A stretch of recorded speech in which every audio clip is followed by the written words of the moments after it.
अगर जो लक्ष्य भगवान ने दिया है उसकी तरफ अलबेलापन है, कल कर लेंगे हो जाएगा, हाँ, तो क्या हो रहा है? ये अलबेलापन है। अलबेलापन तो कभी खत्म होगा ही नहीं। कल कल करते क्या हो जाएगा? काल ही खा जाएगा। ये बढ़ती जाएगी आगे। किस रूप से आना है इसको तुमको नहीं मालूम। ये छोड़ो तो दूसरा, दूसरा छोड़ो तीसरा रूप। ये तो तुम्हारी कमी कमजोरी है। इस रूप से नहीं तो दूसरे रूप से आई। छोड़ना है तो छोड़ना है, नहीं तो डिले इज डेंजर।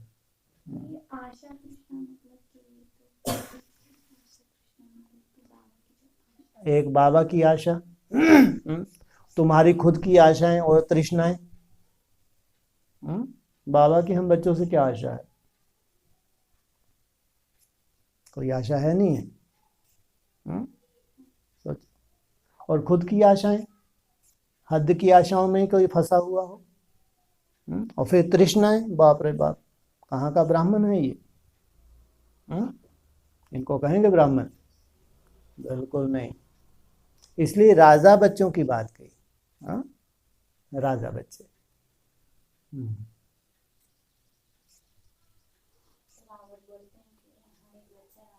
सब बच्चे राजा बच्चे हैं। यथा राजा रानी तथा प्रजा। कोई वहां ये भान नहीं होगा कितनी भाग्यशाली आत्माएं हैं प्रजा भी। वहाँ जो राजा है वो भी कैसे पालता है पूरी प्रजा को? बच्चों जैसे। इसलिए बोला सब राजा बच्चे, लेकिन स्टेटस अलग अलग होगा। द्वापर और कलयुग में भी रिपीट होगी राजाई। वहां तो फिर क्या होगा?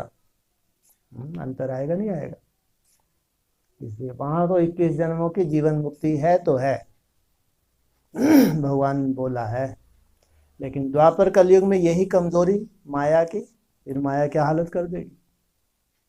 जिन राजाओं ने यहाँ रूलिंग और कंट्रोलिंग पावर धारण की है वो तो द्वापर कलयुग में भी सुखी रहते हैं। ऐसा नहीं कि द्वापर ये सतयुग त्रेता। लेकिन जो प्रजा होगी तो उनकी क्या हालत होगी द्वापर कलयुग में। इसलिए बाबा तो कहते हैं सब क्या है मेरे? राजा बच्चे। क्योंकि सतयुग त्रेता में यथा राजा रानी तथा प्रजा, सबको समान सुख होता है। वो एकाग्रता है तो बाबा की मदद मिली और कैच होगी। जिनको मदद मिली है लेकिन एकाग्रता नहीं है तो उनके पास कौन सी पावर है? सबको तो मदद मिलती भी नहीं है और देता भी नहीं। कौन सी पावर है? बाबा की मदद मिली लेकिन कैच नहीं हुई उनको। हिम्मत। और सबसे बड़ी विशेषता ब्राह्मण जीवन की प्योरिटी। जहाँ प्योरिटी है भगवान वहाँ मदद करता ही है, लेकिन वो कैच हो जाए। उसके लिए चाहिए एकाग्रता। इसलिए जहाँ प्योरिटी की पावर है उनके कोई भी काम रुकते नहीं हैं। किसी ना किसी विधि से मदद मिलती है। लेकिन जो एकाग्र बुद्धि ब्राह्मण होते हैं वो स्पष्ट अनुभव करते हैं कि इसके पीछे कैसे बाबा है, कैसे बाबा। हमको बहुत अंतर हो जाएगा, ध्यान रखना। एक तो बाप की अनुभूति करना मदद में, और एक कोई भी मान लो निमित्त हो गया तो कैसे भी काम निकल गया, वो बात अलग है। लेकिन एकाग्र मनसा वाली आत्मा बाप कैसे इंटरफेयर कर रहा है, कैसे मदद कर रहा है हर फील्ड में, चाहे तपस्या ही क्यों ना हो। सोचो आप, तपस्या में ही तुमको आगे क्यों ना बढ़ना हो। बाकी ब्राह्मणों के ऐसे तो कुछ मांगते ही नहीं है कि छोटी मोटी कोई खिटपिट हो जाए, कोई छोटा मोटा काम अटका हुआ है, ये तो उनके है ही नहीं। जितनी की एकाग्रता बढ़ती है तो बाबा का स्पष्ट अनुभव होता है कि हमारे पीछे कैसे बाबा हमारी मदद कर रहा है, बाबा हमको चला रहा है।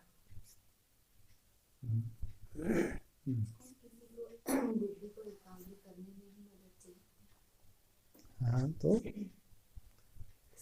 तो मना आप ही करो बाबा।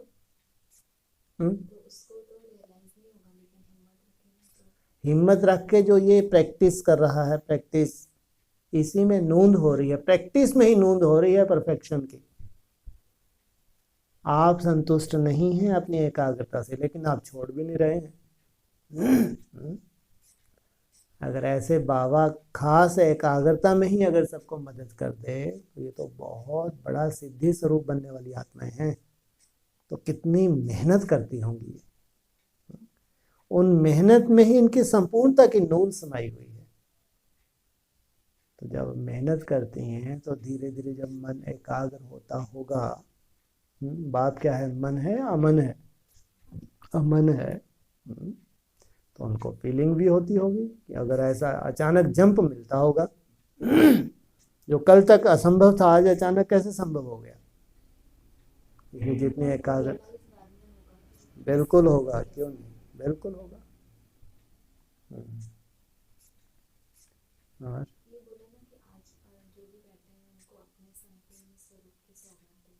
हाँ जी, फरिश्ता स्वरूप एक है, हमारे व्यक्त स्वरूप एक है, हमारे अव्यक्त स्वरूप जो हमारा इंतजार कर रहे हैं। इन दोनों को समा के एक होना है। तो बाबा ने सौगात दे दी, अगर तुम बुद्धि में ये याद रखते हो कि मेरा भविष्य का फरिश्ता स्वरूप मेरा आवाहन कर रहा है, तो तुम्हारी बुद्धि बार बार कहाँ जाएगी। अगर तुमको उसका फरिश्ता स्वरूप को कोई चिंतन ही नहीं होता कि मेरा ये भविष्य का स्वरूप मेरा आवाहन कर रहा है, तो अलवेलापन, आलस, चल रहे हैं, हो जाएगा, कर लेंगे तो अंतर हो जाएगी गति। हमारी रेस ही है ओम शांति से कहाँ तक पहुँचना है, नमः शिवाय तक। वरना आत्मा जब बन जाएंगे तो फिर बाप समान जितना जितना आत्मा बनते जाते हैं उतना उतना बाप समान बनते जा रहे हैं। उसमें स्वतः ही नूंद होती है। इसलिए शुरुआत होती है ओम शांति से, एंड होता है नमः शिवाय, बाप समान बनना। जो दक्षिण काशी है ना, हाँ जी, उसे छोड़कर और जितने भी जो बताए हैं 2-3, हाँ जी, तो ये इस देश की बात है कि अलग अलग आत्माओं की बात है। बाबा को क्या जरूरत थी पहले बोला योगिनी, दूसरे नंबर पे बोला काशी, तीसरे नंबर पे बोला वरुणा, और फिर क्या बोला अनुसुईया। तो एक ही बोल देते ना। बोला next to God is Shankar, next to God is Krishna, next to God is Narayan, next to God is Prajapita. क्या जरूरत थी चार चार, इतना टाइम कहाँ है इनका, एक ही बोल देते नहीं समझ में आता। तो जिनके लिए भक्तों के लिए एक है, लेकिन बोलने की क्या जरूरत थी। संपन्न जब ये समझ में आ गया कि आप चाहे देव महादेव को हो या आप नारायण को हो, कृष्ण को हो, प्रजा बात तो एक ही है, तो चार चार क्यों बोल रहे, तो कोई रहस्य तो होगा। और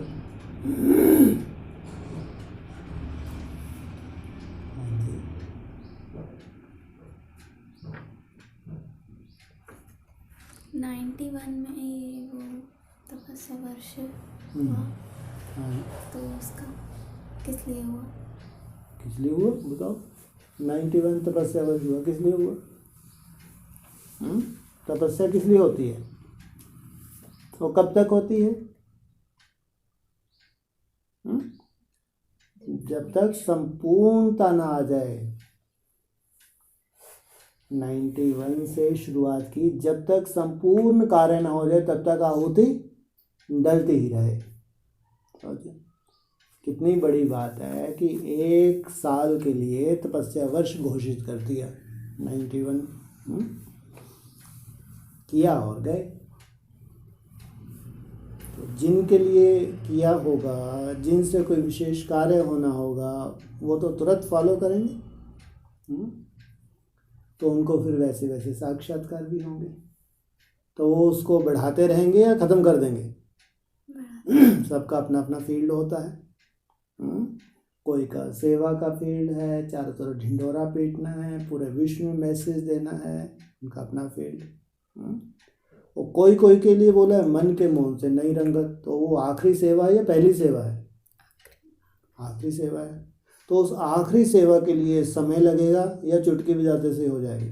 भाषण करने में टाइम लगता है, 1 हफ्ते में बढ़िया ट्रेनिंग हो जाती है, एक महीने में तो आप अच्छा वक्ता बन जाओ। प्रदर्शनी समझाना, मेला समझा, भाषण करना कोई बहुत बड़ी कला नहीं है। लेकिन मन को मौन करना ये तो बहुत बड़ी कला है, इसमें बहुत टाइम लगता है। तो 91 से इशारा मिला और फिर लगातार जब तक कार्य पूरा ना हो जाए, संपूर्ण आहुति ना डल जाए, तब तक वो यज्ञ कुंड से यज्ञ चलता ही रहता है।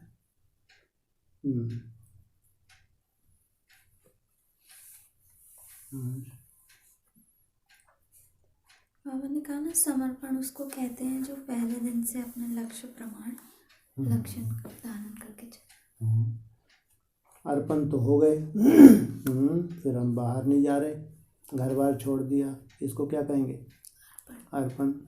समर्पण एक लक्ष्य लेकर आए, जो लक्ष्य लेकर आए वो भूले ना। उस लक्ष्य को प्राप्त करने के लिए हम जो मेहनत कर रहे हैं, ऐसा नहीं कि लक्ष्य आए तो तुरंत ही लक्ष्य की प्राप्ति हो जाती है, लेकिन वो कभी धुंधला ना हो और मिटने के तो सवाल ही नहीं। जैसे फिर रिजल्ट क्या बताई, धीरे धीरे क्या होता है ब्राह्मणों की हालत? जीवन बिताते हैं। बस फिर तो जीवन बिताते हैं, चलना है, चल रहे हैं, लेकिन वो जो तड़पन थी, उमंग उत्साह था, वो गायब हो जाता है धीरे धीरे। वो उमंग उत्साह कम ना हो, गायब ना हो। चलना हमारा मजबूरी ना हो जाए कि अब ब्राह्मण बन गए, ना तो आगे बढ़ रहे हैं ना पीछे हट रहे हैं, ये हो गई मजबूरी।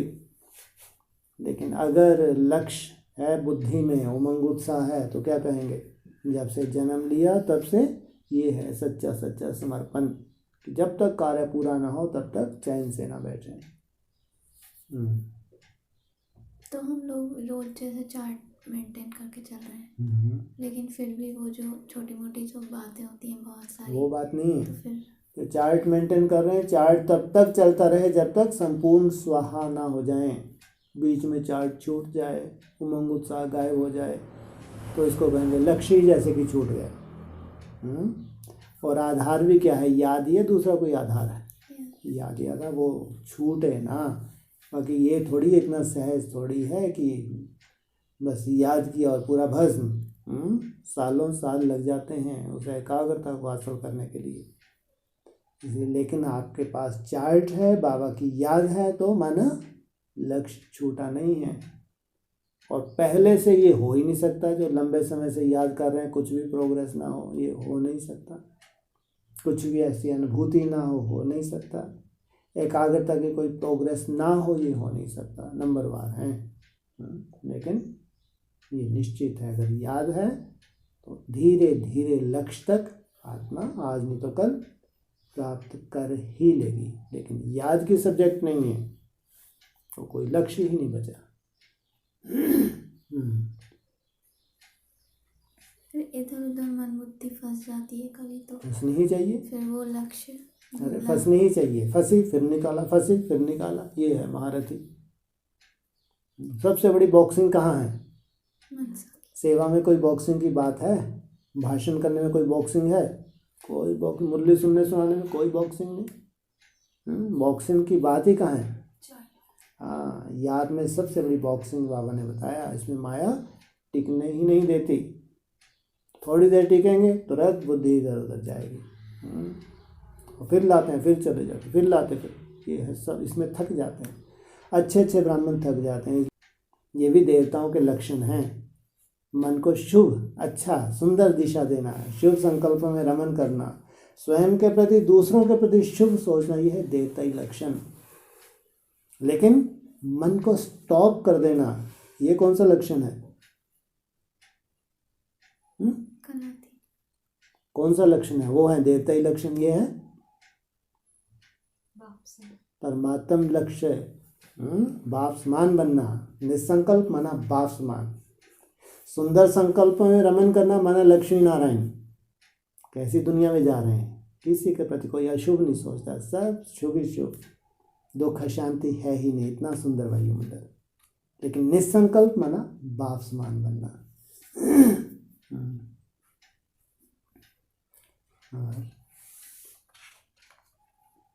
तो जो ऐसे बोला था ना छोटी मम्मा कि उनके आधा घंटे के नहीं संकल्प उनकी नहीं, उन्होंने बोला हाँ। कि अभी किसी की नहीं। इसका मतलब कोई अपने अनुभव से नहीं बोल सकता, ये ज़रूर कोई संदेश होगा वो, या हो सकता है वतन में गई हो, वतन से ये मैसेज मिला हो। कोई अपने अनुभव से थोड़ी, हाँ अपने अनुभव से ये बोल सकते हैं मेरा अनुभव है, मैंने मेहनत करके बस इतना आज मैं यहाँ पे पहुँची हूँ, इतनी मेहनत की है मैंने, लेकिन अभी और आगे मेरे को जाना, ये बात अलग। लेकिन अगर कोई ये कहता है कि विश्व में इससे ज़्यादा किसी के पास है ही नहीं, ये कितना पुराना मैसेज है, कितने समय पुराना का, ये अलग बात है, तो वो कहेंगे ज़रूर कोई अव्यक्त संदेश के द्वारा मैसेज मिला होगा। संदेशी ने पूछा होगा कि बाबा ब्राह्मणों के एकाग्रता की क्या स्टेज है, हम कब तक पहुँचेंगे। संपूर्ण स्टेज आपने 8 घंटे बताई है, तो अभी बाबा के हिसाब से बच्चे कहाँ पहुँचे होंगे। तो उस वक्त जब संदेशी ने पूछा हो तो ज़रूर बाबा ने इशारा दिया हो कि अभी तो ज़्यादा से ज़्यादा बच्चे आधा घंटा तक पहुँचे। तो ऐसे ही थोड़ी आज का संदेश है, और कितना पुराना होगा वो तो संदेश ही जाने या बाबा जाने।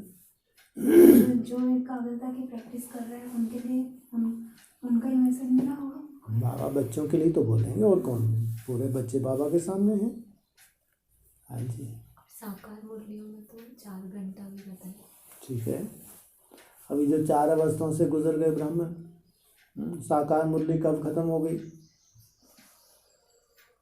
18 जनवरी 69। तो फिर जो भी राजा बच्चे होंगे उनकी एकाग्रता होगी, जो बिना एकाग्रता के राजा बन ही नहीं सकते।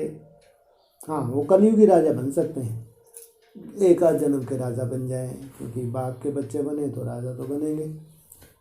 जन्म जन्मांतर के राजा बनना तो एकाग्रता चाहिए।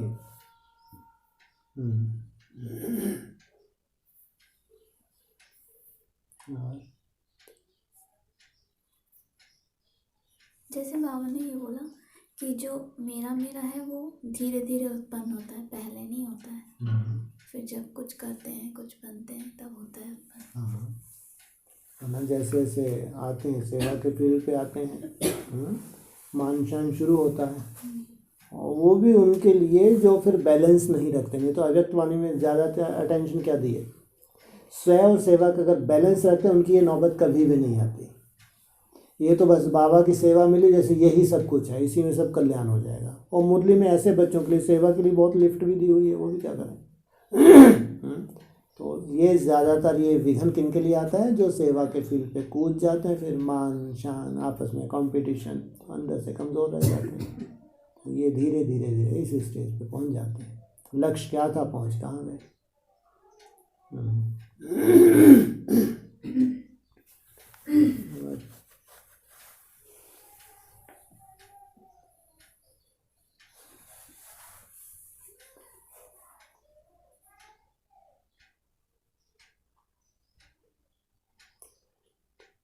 जो बाबा की इच्छा है मेरी इच्छा है, तो कैसे, क्या मतलब। बाबा अपनी इच्छा नहीं बताते, अव्यक्त वाणी है, मुरली में है। बाबा की इच्छा क्या है, बच्चे बाप समान बने, क्योंकि बाप समान बनने में संपूर्ण सेवा समाई हुई है। बाप आया ही है आप समान बनाने के लिए। कहाँ बच्चे 16 कला संपूर्ण, फिर नीचे गिरते गिरते गिरते गिरते गिरते कलाहीन, दुख शांति का अति हो जाए, फिर वापस आप समान बनाने के लिए आए। बाप का लक्ष्य ही ये दिया हुआ है, बाप समान बनना। तो जो भी कुछ ड्रामा में होता है तो उसके लिए भी ये सोचना चाहिए कि ये बाबा की इच्छा है, तो ये लो, नथिंग न्यू, बात अलग है। ड्रामा में अच्छा भी होता है तो बुरा भी होता है। भक्ति मार्ग में क्या कहते हैं, अच्छा दिया बुरा दिया, किसने दिया, बाप ने। बाबा क्या कहते हैं, जो तेरे साथ कोई बुरा होता है, अभी कुछ दिन पहले अव्यक्त वाणी संदेश में क्या था, अपने कर्म का हिसाब, अपने कर्म का इसमें कोई लेना देना नहीं। हाँ, नथिंग न्यू, ये बात अलग है। ये है ज्ञानी तो आत्मा। कुछ भी हल्का फुल्का बड़ा छोटा कुछ भी अनिष्ट हुआ, हमारे मन के अनुकूल नहीं हुआ, तो नथिंग न्यू, मतलब टाइम वेस्ट ना हो, इसको कहेंगे ज्ञानी तो आत्मा। उसी में माथा खराब कर लें, बैठ के रोना धोना शुरू कर दिया, फिर यही हो गया, फिर वही हो गया, इसको कहेंगे ज्ञानी तो आत्मा नहीं है। इसलिए कोई भी सीन हो, अच्छे से अच्छी सीन हो और बुरे से बुरी, दोनों में साक्षी भाव। ऐसे अच्छी सीन होगी तो बहुत आज प्रफुल्लित हो गए, थोड़ा सा माया का पेपर हुआ तो फिर चेहरे मुरझा गए, फिर वही स्वभाव संस्कार आ गया। इसको साक्षी दृष्टा नहीं कहेंगे। जितना बड़ा योगी होगा उतना ही उसका कौन सी स्टेज बनती जाएगी, साक्षी। साक्षी होता जाएगा, बिल्कुल प्रभावित होने वाला नहीं है। ये है ओरिजिनल स्टेज।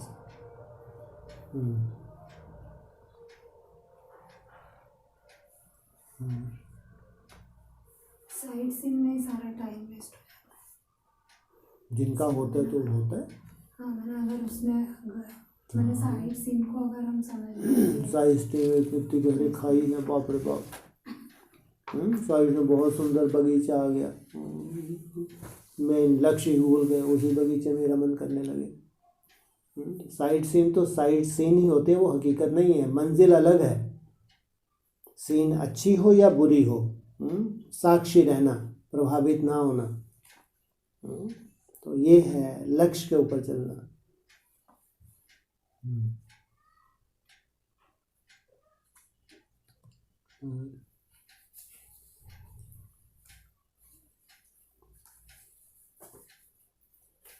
कोई ड्रिल ऐसे करते हैं ना जिसमें निसंकल्प होने की प्रैक्टिस करते हैं, हाँ जी। तो शांति तो मिल रही है लेकिन ऐसे कोई खुशी या सुख नहीं है, तो ड्रिल बदल देनी चाहिए या फिर उसमें अपनी सेटिस्फेक्शन देखनी है।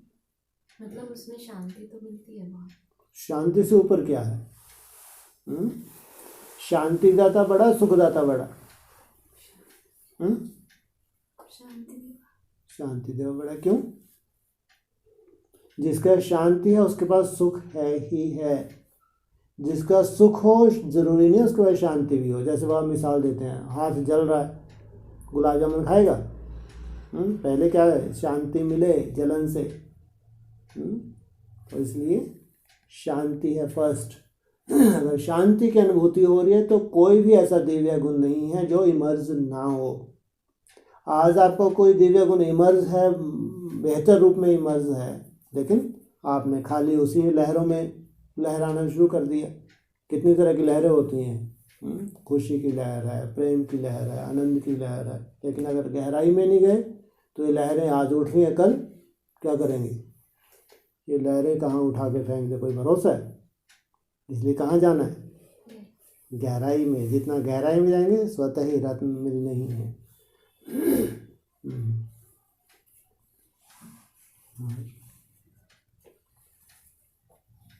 शिव बाबा है जैसे पिलर।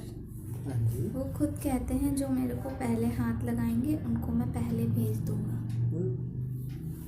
जाओ दौड़ी पहनो, हाथ लगाया और कहाँ जाओ आप? पहले पहले माला में आ जाओ पहले पहले, और पहले पहले स्वर्ग में आ गए। इसलिए परम धाम तक तो जाना ही पड़े। जब तक कोई परम धाम तक नहीं पहुंचा है, बाप समान निसंकल्प निराकार स्टेज में नहीं पहुंचा है, तो जीते जी स्वर्ग नहीं पहुंच सकता। तो ये बोलते हैं 84 के ऊपर तो कोई जा भी ना सके।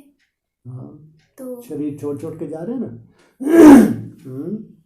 माना उनको सबको बोल दिया 84 के ऊपर तो कोई जा भी ना सके, तो बोलने की क्या जरूरत है? कोई नहीं जा सकता तो ऐसे ज़रूरत है? जब कोई जा ही नहीं सकता तो बोलने की क्या ज़रूरत? तो बोला है तो जैसे कि एक कंपटीशन दे दिया कि असंभव है, तुम कोशिश करके देख लो, चढ़ाई चढ़ के देख लो, तुम में से कोई जाके दिखा दे। तो जो नहीं पहुंच रहे 84 के ऊपर, वो क्या कहा, उनके सबके शरीर छूटेंगे ही छूटेंगे। और जो परम धाम तक जीते जी जाएंगे उनके शरीर नहीं छूट सकते, वो इसी शरीर से स्वर्ग में जाएंगे।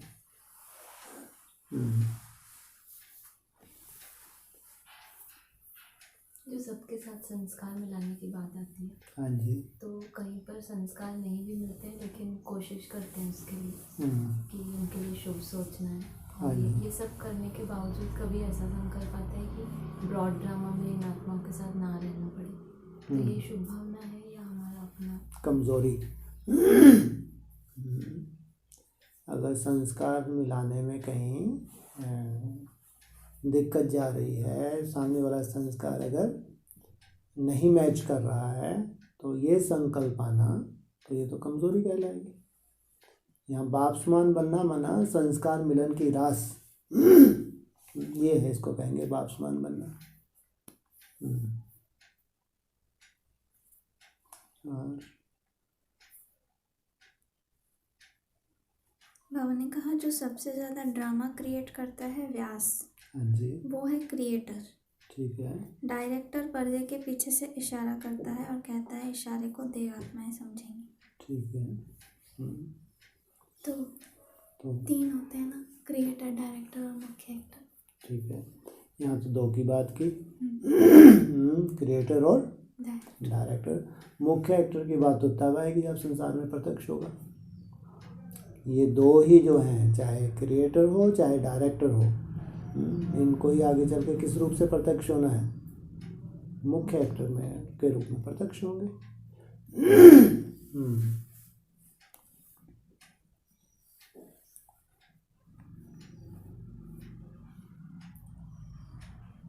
ऐसे बहुत माताओं को साक्षात्कार होता था कि कृष्ण के मुख में मक्खन दिखता था और आगे भी होगा। आगे भी होगा।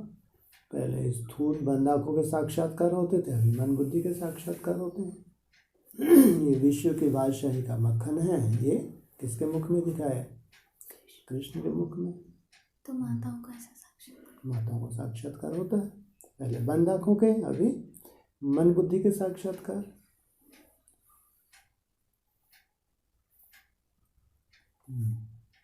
हम सिर्फ मूल वतन के मालिक हैं, ब्रह्मांड के मालिक हैं। बाकी सूक्ष्म वतन में तो ब्रह्मा विष्णु शंकर रहते हैं, हम थोड़ी वहाँ रहते हैं। हमारा तो मूल वतन लोक है, तो हम कहाँ त्रिलोकीनाथ हुए? सूक्ष्म वतन में ब्रह्मा विष्णु शंकर नाथ हैं। तुम कहाँ हो? तुम तो इस मनुष्य लोक के नाथ हो और मैं मूल वतन का नाथ हूँ। मैं मूल वतन का नाथ, ब्रह्मा विष्णु शंकर सूक्ष्म वतन के नाथ, और तुम मनुष्य सृष्टि के नाथ।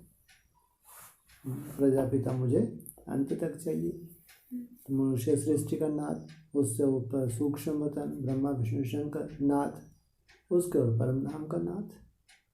तो त्रिलोकीनाथ नहीं बोलेंगे किनको? बाप को। रचयिता है, त्रिलोक की रचना करते हैं, लेकिन उनका खुद का लोक कौन सा है? ब्रह्मांड। ब्रह्मांड का रहने वाला है, लेकिन रचयिता है, ये बात अलग। मैं रचता हूँ, लेकिन लोक अलग अलग है।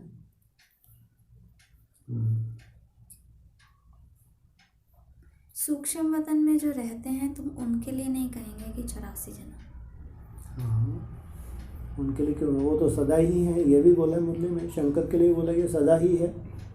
अगर शंकर सदा ही है, शिव बाबा सदा ही है, तो विष्णु सदा ही है? नहीं है, ये तो सदा ही है।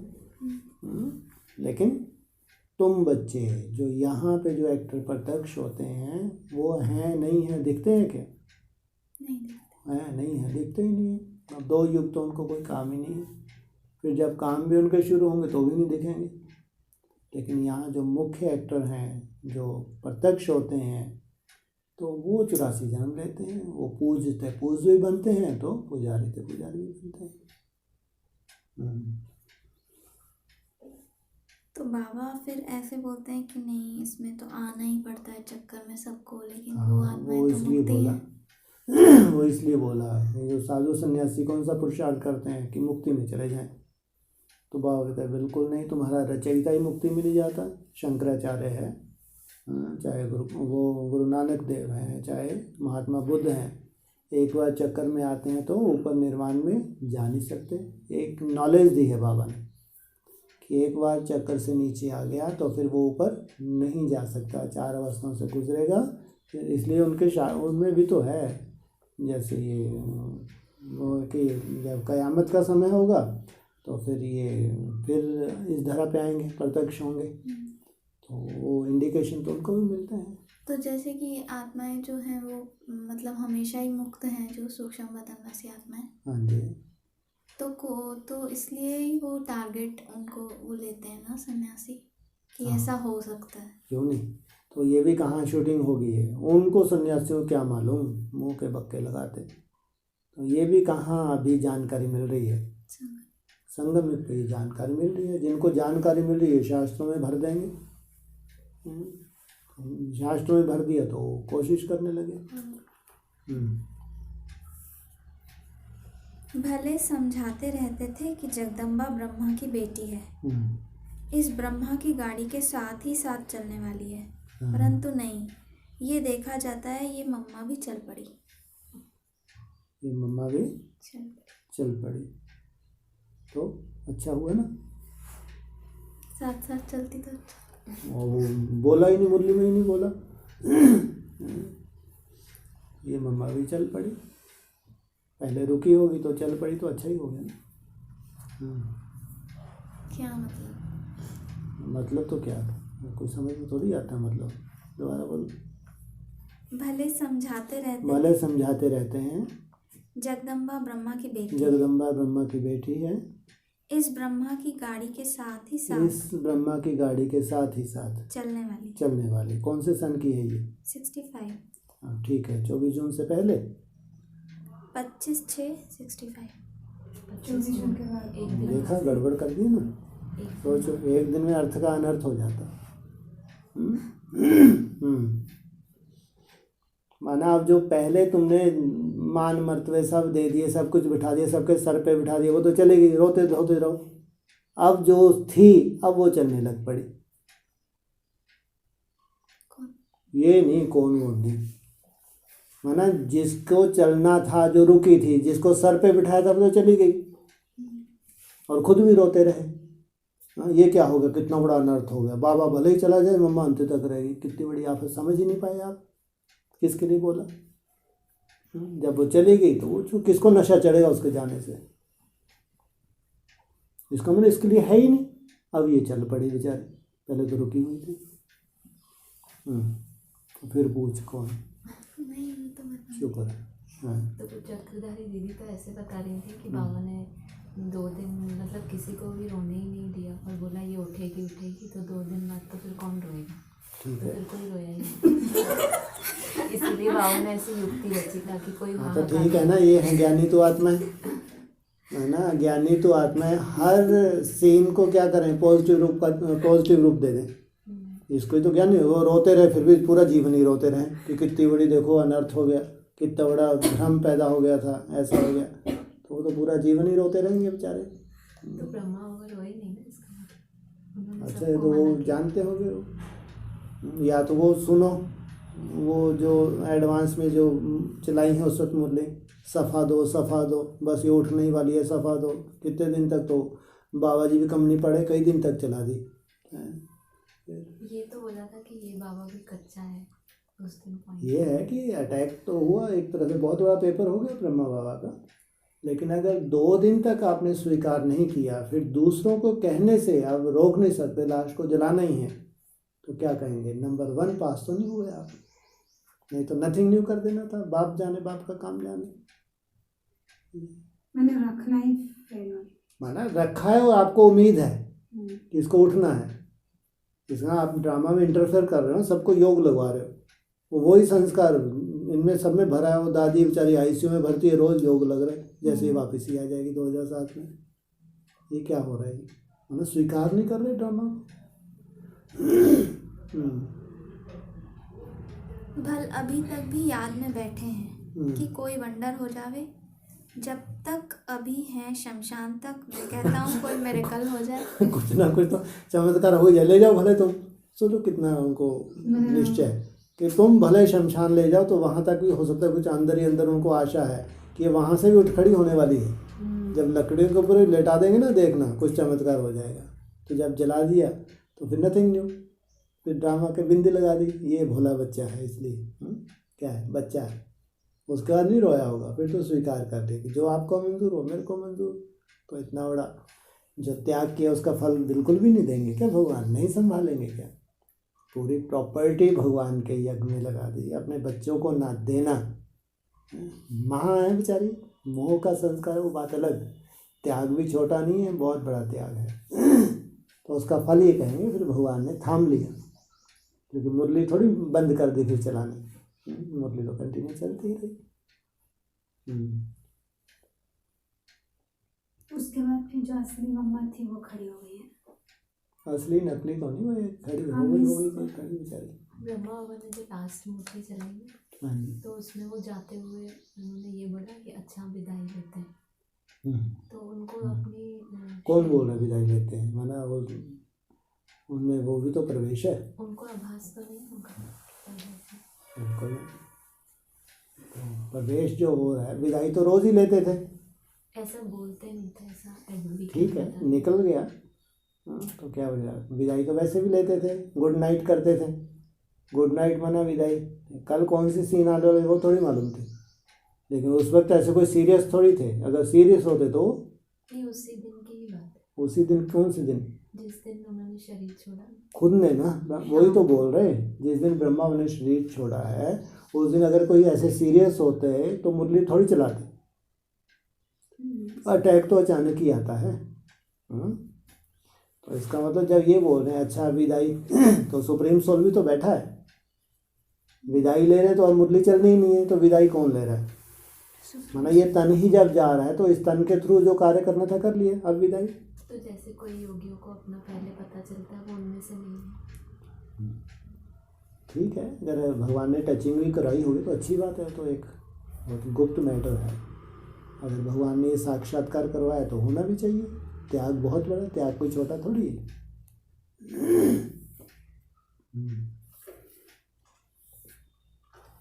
क्योंकि उन्होंने वो जो दीदी जिनको हैंडलिंग करनी थी ना, दादी को, उनको पूरा ही वो दिखाया, ये ऐसे है, ये ऐसे है। साक्षात्कार करवाए। नहीं, मतलब मैनेजमेंट का सब ठीक है। डिपार्टमेंट्स में ले जाके, लास्ट समय में कब, जिस अगले दिन शरीर छोड़ा ना, उससे एक दिन पहले शायद। अब ये क्या क्या कहानी सुनाते हैं, बातें तो वो होती हैं जो मुरलियों में आ जाए।